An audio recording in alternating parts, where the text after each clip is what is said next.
I'm sorry, my connection was lost. Can you hear me?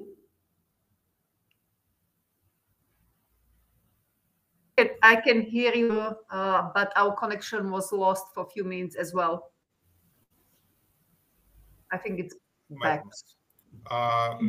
Unfortunately, someone, I do not know who exactly, pressed the button of winding up webinar. Therefore, unfortunately, we should go to this webinar again and maybe restart. Therefore, we will try to do everything. I will go to Russian or Ukrainian. Коллеги, нас слышно, видно? Подскажите, пожалуйста. Нажмите плюсик, что нас слышно или видно. Да, Марина, спасибо большое. Andrea, we can move to the slide where we have stopped and proceed with the delivering of our report. Sure. Ольга, можем мы загрузить презентацию из файла обменника?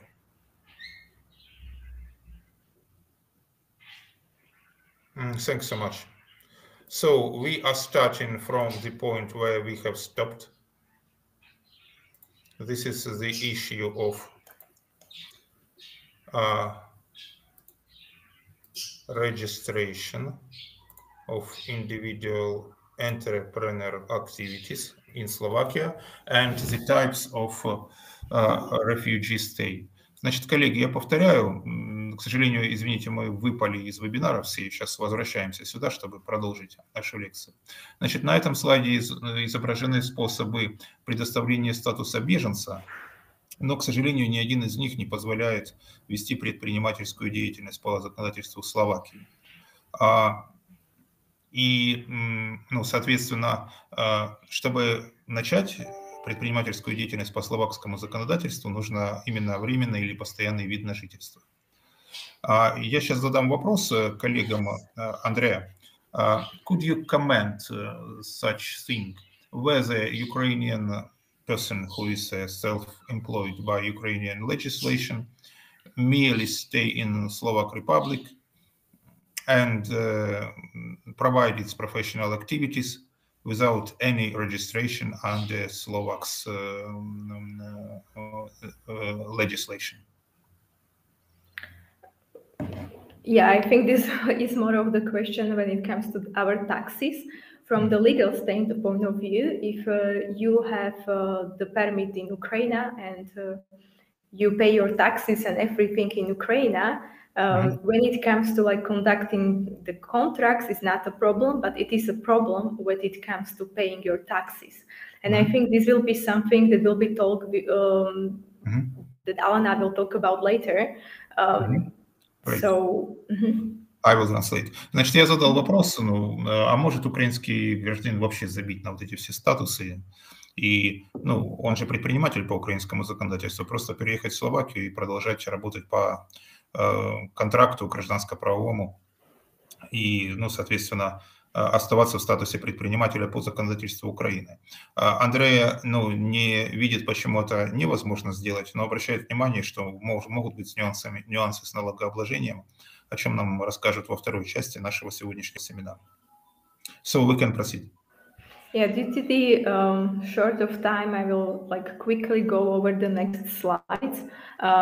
Basically, what I want to warn you about by obtaining a trade license here in Slovakia is that you will also need to have the criminal record extract, and that's from Ukraine, because that's your home state. So unless you are in Slovakia for more than 6 months, you would need to have this from your home state.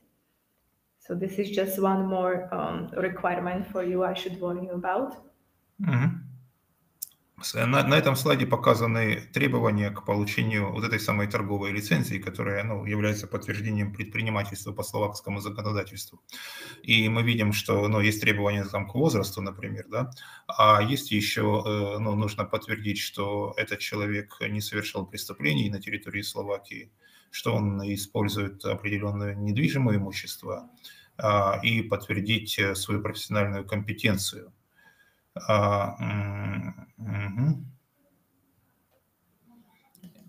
И подтверждение административных платежей. Andrea, as to the professional competence, there was a notice that it concerns only declaring craft or tied trade. So only trading activities, not services, correct? Correct. Ага. Значит, подтверждение профессиональной компетенции только в отношении торговых активностей, и этого не нужно делать, если вы оказываете профессиональные услуги. We can proceed. Okay, I will now just quickly talk about opening a bank account. Here. Yeah, basically the information I obtained from banks is that sure we can open the bank account with the power of attorney. However, I should warn you that from our experience, they usually do not do this.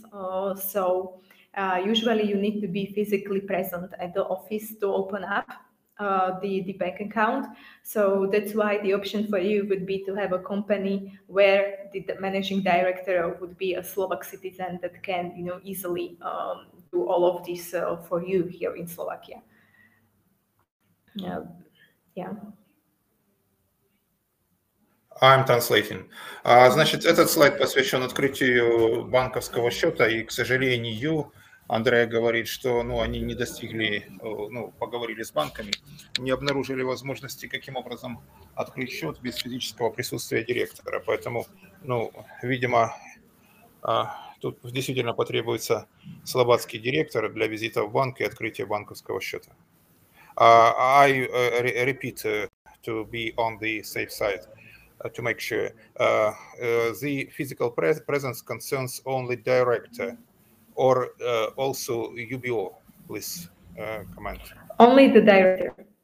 Ага. Физическое присутствие нужно только со стороны директора, UBO физически не требуется, собственник бизнеса. Now, we can proceed. You will have to provide the information about the ultimate beneficial owner, which would be the shareholder, the founder, but it should not be necessary for him to be present to open up a bank account. But it depends on the bank, because we have the anti-money laundering legislation, but from our experience, it's usually required only of the managing director to be physically present at the office. Конечно, нужно будет подавать в официальные органы информацию относительно конечного бенефициарного собственника, акционера данной компании.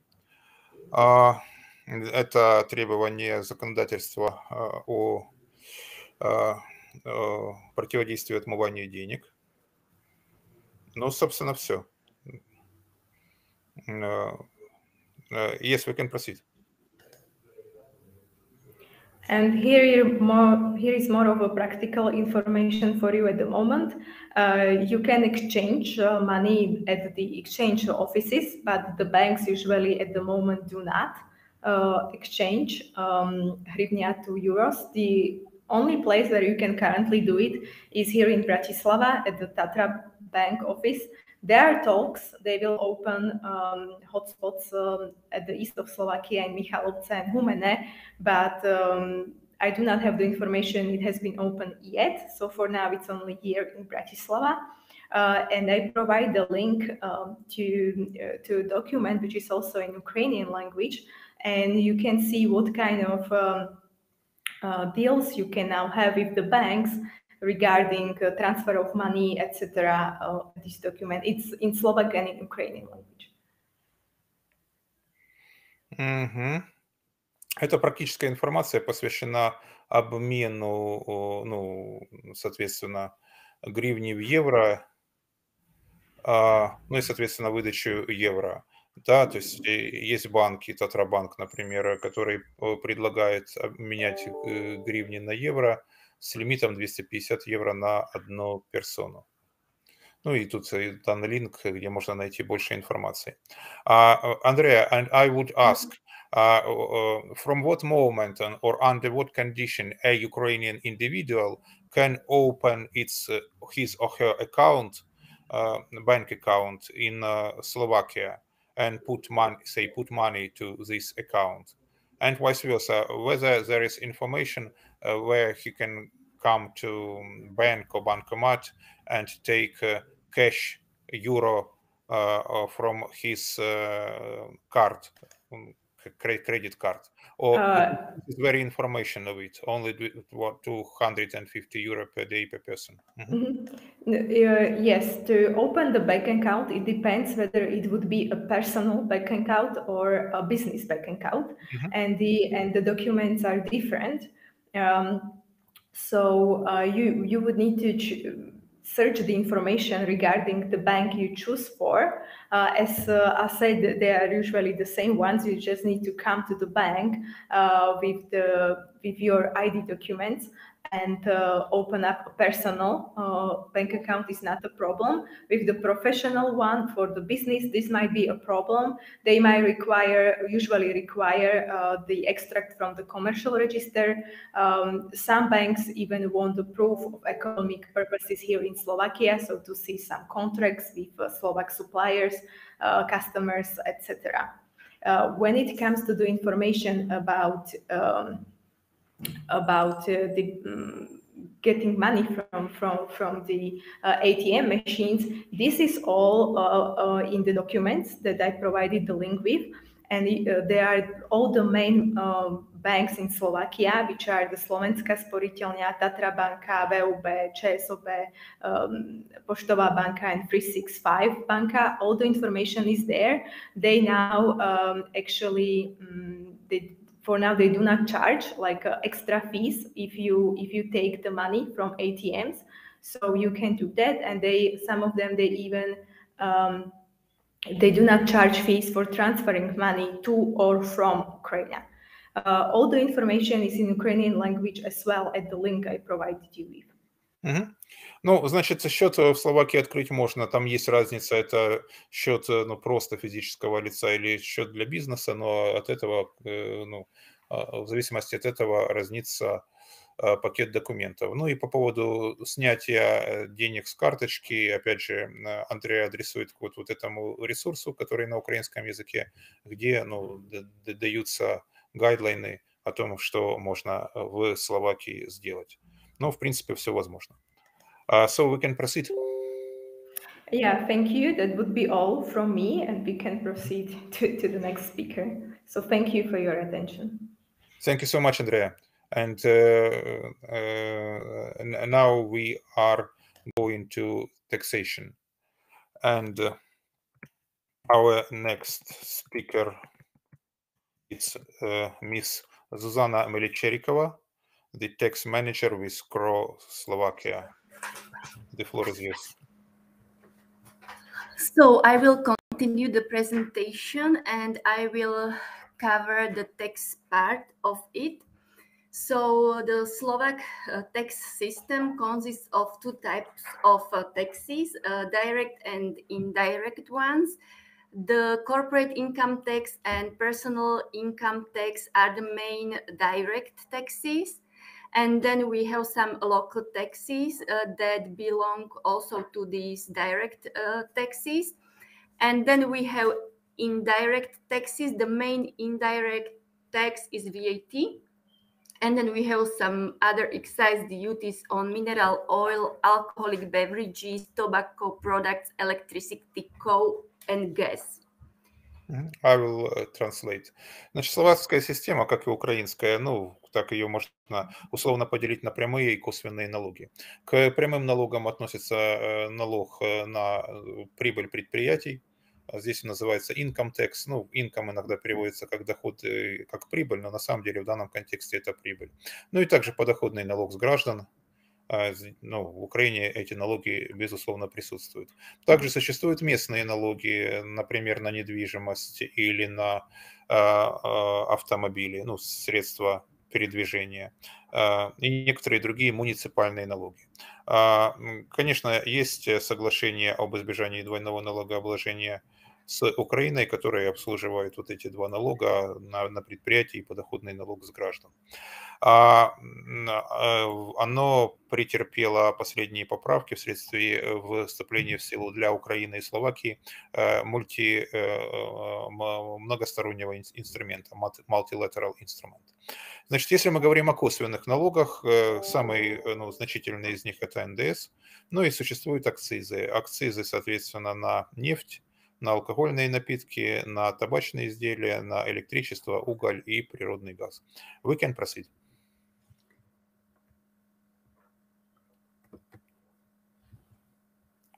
Zuzana. Yes.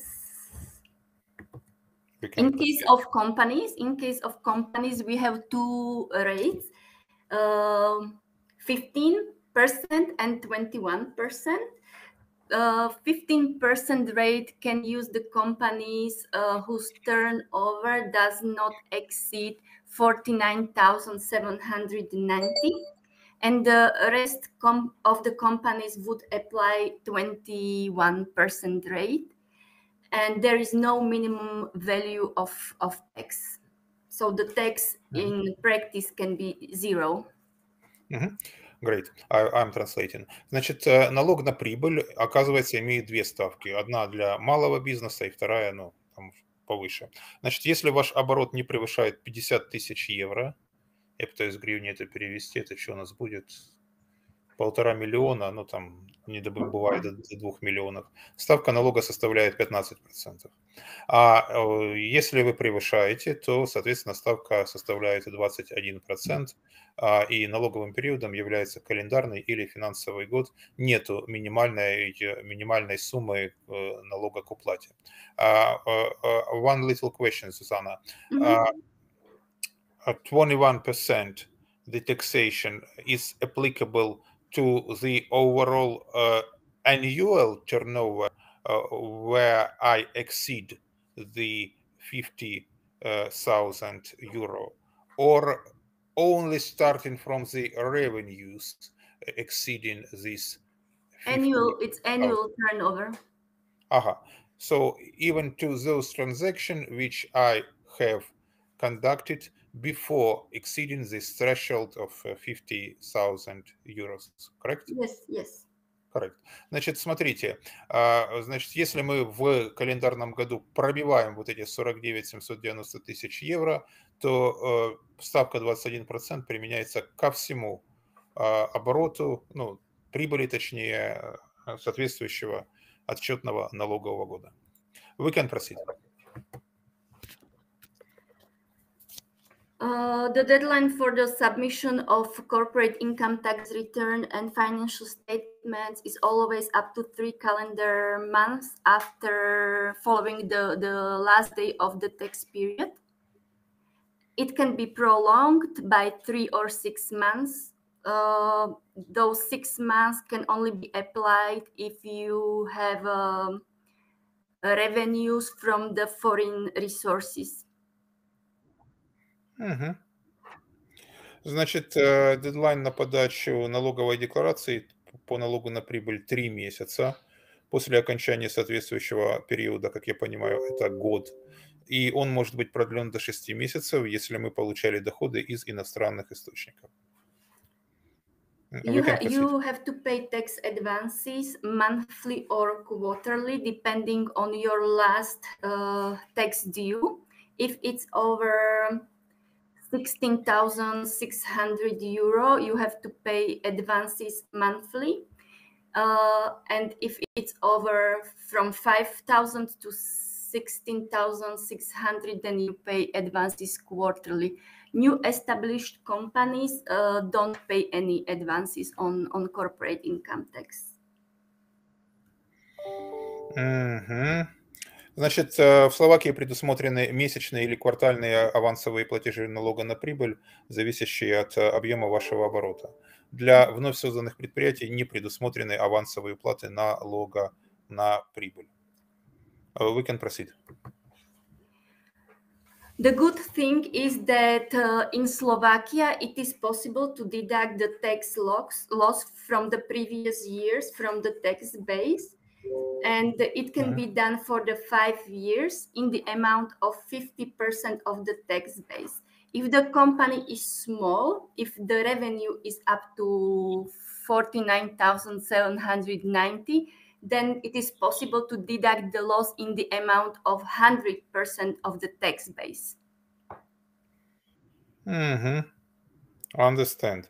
Значит, в принципе, предусмотрено перенесение налоговых убытков, но порядок зависит от величины предприятия. То есть вот мы на 2 слайдах перед этим рассматривали порог 49 790, и вот этот порог работает и для переноса убытков. Если вы зарабатываете больше, то перенос возможен на 5 следующих лет и максимально 50% от налоговой базы данного отчетного года. А если ваш оборот меньше 49, то можно в полном объеме. We can proceed. As far as dividends taxation, dividends are subject to withholding tax of 7% if they are paid to natural persons. And if they are paid to companies, they are not subject to any tax. Those are dividends that are paid from the profits after 2017. I'm not going to talk about the years 2004 until 2016, as I think this is not applicable to you, to new business. Okay, I will ask again. So no dividends in favor, no withholding tax on dividends in favor of legal entities. Yes. Correct.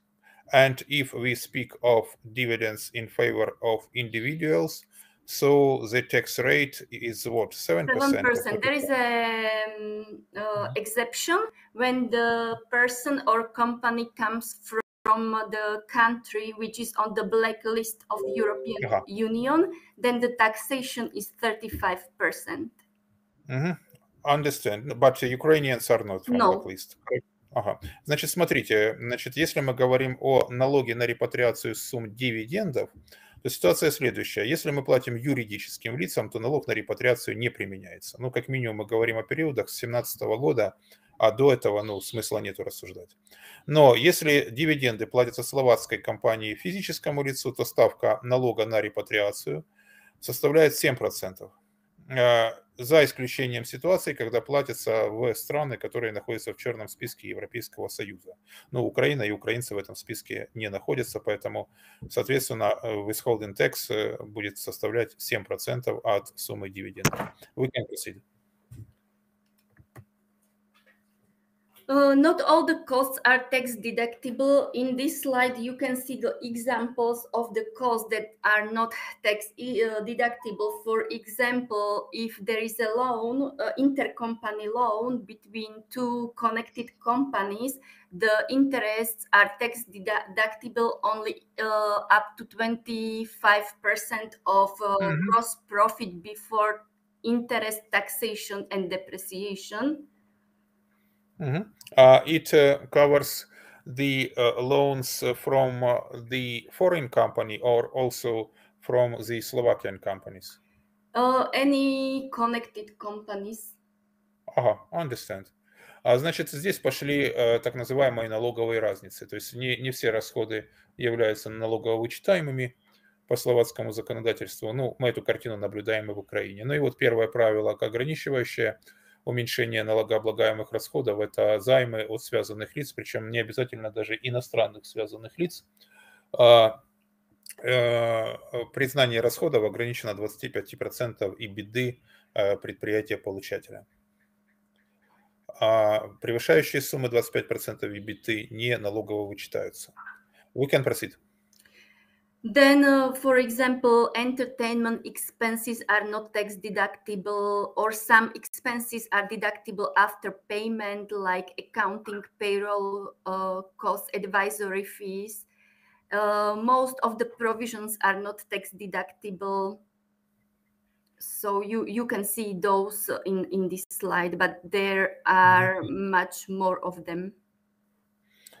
Ну, и это не единственные позиции, да, или ситуации, когда ограничивается возможность признания налоговых расходов, ну и образуются соответствующие налоговые разницы. Поэтому тут мы видим временные разницы между бухгалтерской и налоговой амортизацией, подарки, неуплаченные суммы юристам и консультантам, включая бухгалтерам. Unpaid, for what period of time unpaid? Could you comment? Let's say you get the invoice in 2022 for accounting services. You book this invoice as a cost, but you cannot deduct this cost if you don't pay the invoice in 2022. If you pay it in 2023, then you can deduct the cost in 2023. Ага. Например, если мы получили счет от юриста или бухгалтера в 2022 году и не оплатили его в 2022 году, мы не можем признать данные расходы, вычесть их из базы налогообложения. Но если в 2023 году мы такие заплатили, то мы признаем эти расходы в 2023 году. Ну и, соответственно, также неуплаченная рента, арендная плата за движимое и недвижимое имущество,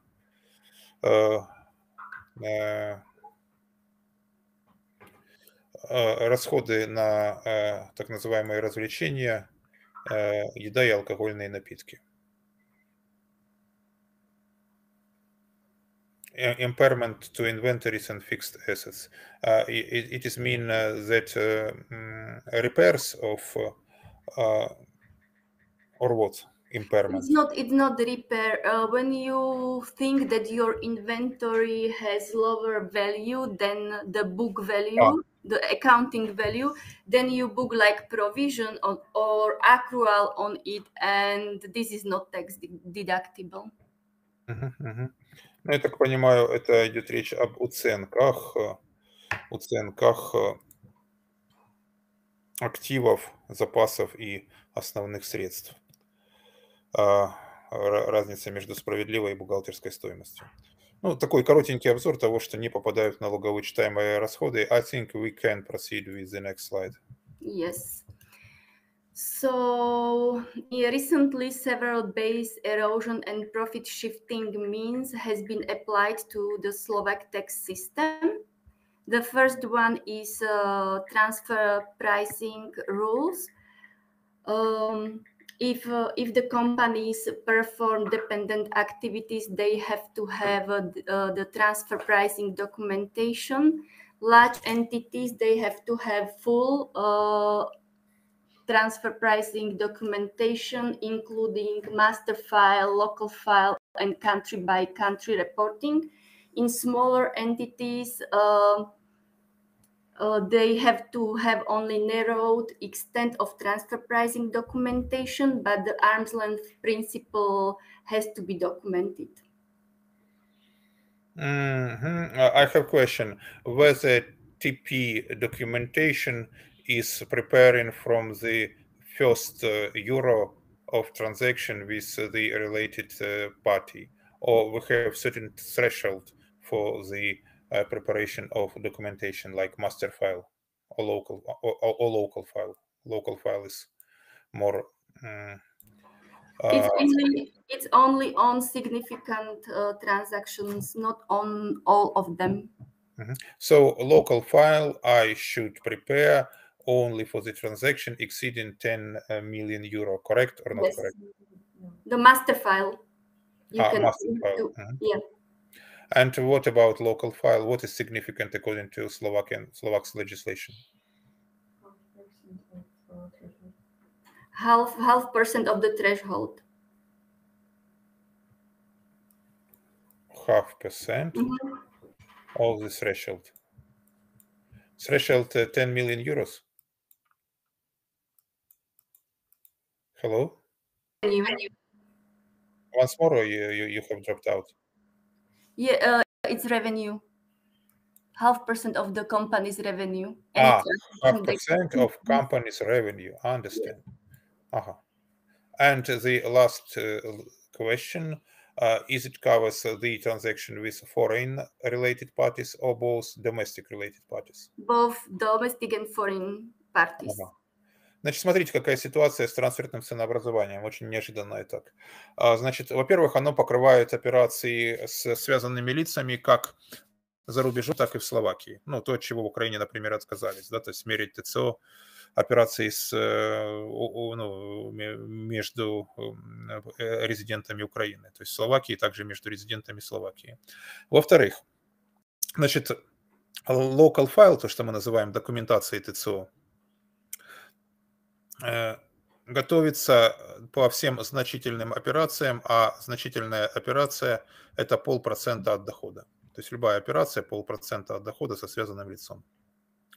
Если, значит, наш объем доходности превышает 10 миллионов евро, то там еще и включается подготовка мастер-файла. Ну, дай бог нам до этого порога добить.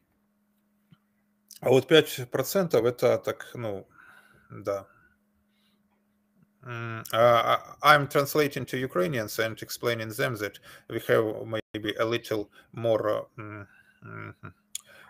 taxpayer-friendly TP rules because they cover only international transactions with related parties, and the threshold for the preparation of law 5 million euros of revenue of the certain enterprise. So we needn't prepare a local file if we do not come this threshold, and there is a difference with Slovakian legislation. So we can proceed. We also have exit taxation when the individual property of the company or whole company is transferred abroad. They have to pay 21% of the fair value of the property that they are transferring abroad. This is like penalty for moving the benefits from Slovakia, that Slovakia will not have the revenue from corporate income tax anymore. So this is the tax that is applied like a penalty, we can understand it. Understand. Также в Словакии существует так называемый exit tax. Вот, кстати говоря, через 17 минут начнется с Австрии, там тоже будет говориться об вот этом exit taxation. То есть это налог на выход, да, из налогового поля Словакии. Перемещение активов или налоговой резидентности или бизнес-деятельности облагается вот типа штрафом в сумме 21%. В Украине этого пока нет, ну вот есть какие-то вещи, где нам надо будет осваиваться с новыми вещами. Thank you so much. I have translated. It is fresh for Ukrainians because we do not have such provision in Ukrainian legislation, but I believe we should get acquainted with them. So we can proceed. Yes, maybe it is important information for you, as there might be necessity to transfer the business in the future back to Ukraine. Yes, I will translate. И это может быть очень важной информацией для всех нас, потому что, если мы планируем возвращать бизнес в Украину, то вот как раз может возникнуть этот самый там exit taxation. I have translated. We can proceed. Then we have these general anti-abuse rules that all artificial arrangements are in general ignored in case of tax control, and we have CFC, controlled foreign corporation rules. That means that all profits must be taxed in the country where the economic activity is performed. These CFC rules are also applied on natural persons from 2021. And for natural persons for 2021. Understand. Ага, значит, здесь также говорится о двух важных уточнениях, которые вот мы прямо сейчас осваиваем в Украине. Первое – это правила, направленные к противодействию злоупотреблению налогообложением. То есть любые искусственные модели налогообложения будут не приниматься во внимание для целей налогообложения в Словакии. И второе – это CFC rules, наши КИКи, о которых мы говорим уже 2 года. Значит, они введены и для юридических, и для физических лиц в Словакии, и для физических с 2021 года. Соответственно, если где-то ваше дочернее предприятие получает в низконалоговой юрисдикции прибыль, оно может быть отложено в стране экономической активности, то есть Словакии. Do my understanding correct? Is my understanding correct that CFC rules covers both corporate profit tax and individual revenue tax, that is legal entities and individuals under the Slovak legislation? Yes, Correct? yes, correct. Да, значит, у них это работает и на юридических лиц, и на физических лиц. I have translated, we can proceed. Okay, then to avoid not taxing the profits or to avoid double exemption of expenses, we have these hybrid mismatches rules for transparent companies. But as my colleague Andrea told, these are not very popular in Slovakia because of the unlimited guarantees for the company's liabilities. And the last one is mandatory reporting of cross-border arrangements according to the countries. So this is also the part of the corporate income tax return that you have to indicate yearly what transactions, foreign transactions with connected parties you performed during the year. Ну и еще одним из таких мер для препятствующих злоупотреблениям в налогообложении это второй порог имплементации правил BEPS является борьба с hybrid mismatches, как бы это перевести, наверное, гибридным налогообложением. Ну, имеется в виду, что одна и та же операция в двух странах приводит к двойному вычитанию расходов. То есть это запрещается, и Словакия к этому присоединилась. Ну и второе, это процедура рапортования о операциях в сфере международного налогообложения между связанными лицами, если наши коллеги в Словакии ожидают, что эти операции преследуют получение налоговой выгоды. То есть они об этом будут рассказывать, как я понимаю, словацким фискальным органам. My question is whether the reporting is addressed to Slovak's fiscal authorities, correct? Yes. Да, будут рассказывать словацким налоговым органам. We can proceed. So let's move to some more positive aspects of Slovak taxations. There are some advantages that companies can use. The first one is called patent box, which means that from the 1st of January 2018, this system provides a tax exemption on income for granting a right to use or for using of protected patents, utility models, and software, which the company developed by its activities in Slovakia, and this income is tax-free up to 50% of it. And also, if the products were produced on the basis of this patent or utility model, then the sale of these products that were manufactured on the basis of the patent in Slovakia is also tax-free. Is patent box covers software, correct? Yes. Great. So the reduction is the taxation of only 50% of this qualified income, correct? Yes, yes. That means if we have, say, the rate of taxation in Slovakia 22%, correct? 21.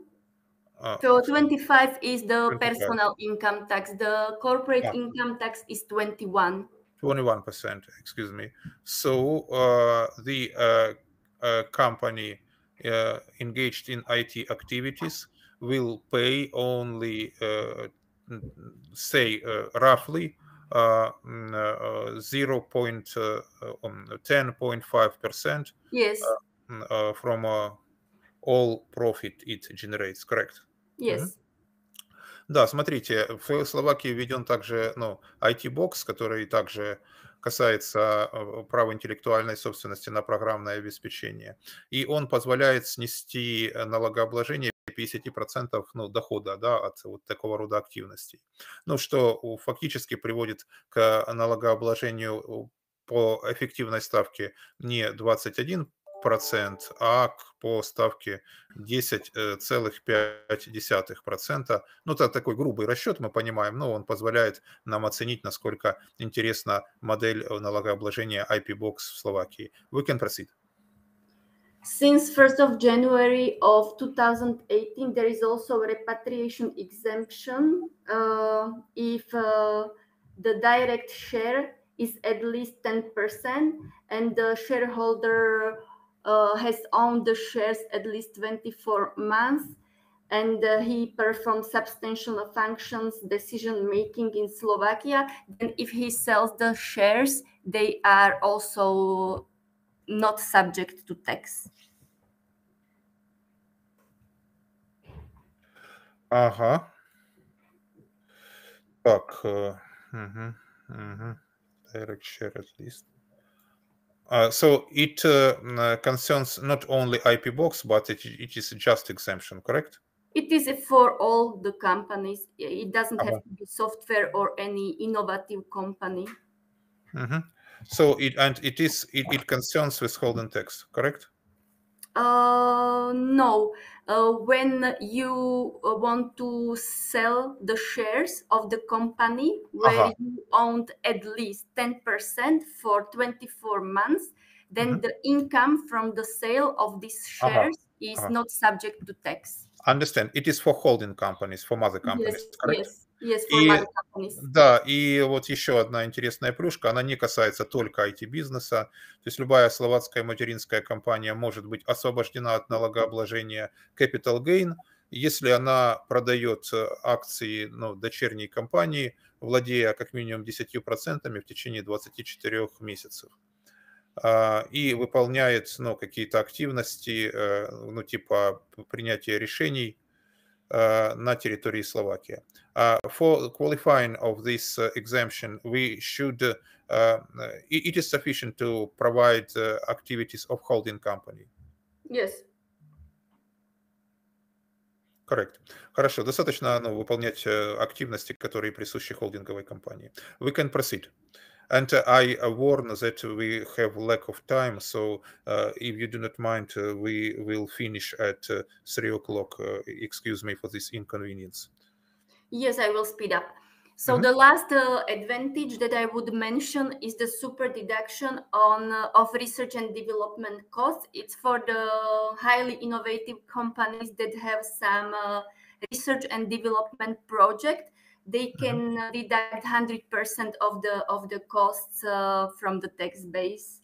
So it's like, in fact, it's the deduction of 200% because normally you deduct these costs as a regular cost and then you can deduct 100% more. Understand. Значит, для высокоинновационных предприятий, задействованных в сфере research and development, возможно дополнительная вычет из базы налогообложения 100% от расходов на, соответственно, исследования и разработки. Is it applicable for IT companies, or we should make some innovative products like inventions? Could you comment? It's applicable for the IT companies, but there has to be a project of research and development done. Understand. То есть это, в принципе, возможно и для IT-компаний, но им нужно показать, что они выполняют проект, связанный с исследованиями и разработками. We can proceed. So only shortly I will mention the personal income tax. The basic rate is 19%. If your tax base is over 38,553 euro, then it's 25%, and the minimum wages are mentioned below. Understand. Ну и ставки 19 или 25% подоходного налога, это мы уже переходим к налогообложению физических лиц. Ну и, соответственно, ниже мы видим минимальные заработные платы, которым нужно придерживаться. So minimal wage is 646 euro, correct? Yes. Or basing on the difficulty, it may be 1.226, correct? Yes. Да, минимальные зарплаты зависят от сложности работы и составляют от 646 до 1226 в месяц. We can proceed. And the last tax I would mention is VAT. In Slovakia, it is obligatory to get registered if your turnover exceeds 49,790. When you get this obligatory registration, then you have the right to get the VAT refunds. Then it is necessary to get registered if you buy goods from European Union countries in the amount of 14,000. Then you don't have the right to deduct the VAT. You have only the right or the obligation to pay VAT from these goods you purchased in European Union. Then when you buy services from another European Union countries, it is also obligatory to get registered with no VAT refunds. You have to pay VAT from these services in Slovakia. And you have to get registered in case of distance selling when your turnover exceeds 10,000 euro within European Union. Значит, мы здесь видим НДС, правила НДС, обязательная регистрация, когда достигается порог 49 790, все тот же порог, но, соответственно, нет порога, если иностранные компании продают определенные типы, ну, соответственно, услуг внутри Словакии, то есть там оно с нуля может стартовать. We can proceed. The basic rate is 20%, then we have 10% on some food, medical aids, medicines, magazines and books. Окей. Значит, базовая ставка 20% и 10% сокращенная для фармацевтических товаров, некоторых медицинских изделий и базовых товаров, как книги, некоторые типы журналов и такого. Food is taxed 20%, excuse me. Food. Food 10, but not all food. There is attachment to the VAT law, and there is a list of food that you can apply this 10%. Некоторые пищевые продукты тоже облагаются по ставке 10%, но не все, существует список. Ну, соответственно, с ним нужно сверяться. Okay, we can proceed. So you have to submit the VAT return and ledger and sales list either monthly or quarterly, depending on your turnover. And it is always the 25th day of the month when the return has to be submitted and the tax paid. Ну, соответственно, этот слайд показывает сроки подачи отчетности. Это 25 число следующего месяца for reporting period. Reporting period months, correct? It is month from when you start being taxpayer, it is month, but after year you can apply for quarterly submission.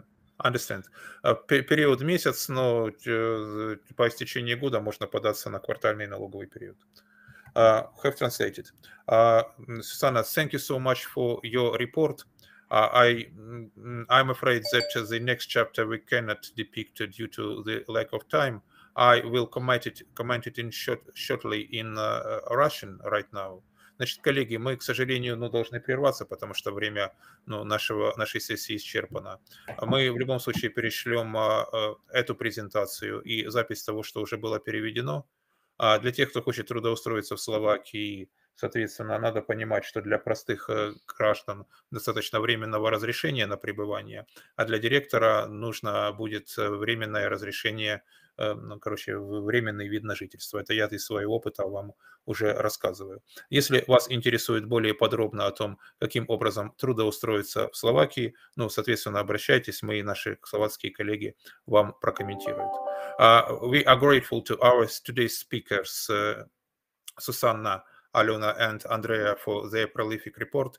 We are sorry for winding up this webinar due to the constraints in our timelines. We will send to all our audience, about 50 persons registered to this webinar, this presentation upon your consent.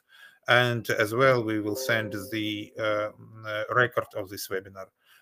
Again, thank you so much and stay healthy. Спасибо вам большое, оставайтесь, мы остаемся на связи. Thank you, Alona, Susanna, and Andrea. Thank you very much for your attention, and I also wish you stay healthy and safe. All the best. Thank you. Bye-bye. Нас тоже благодарят, спасибо.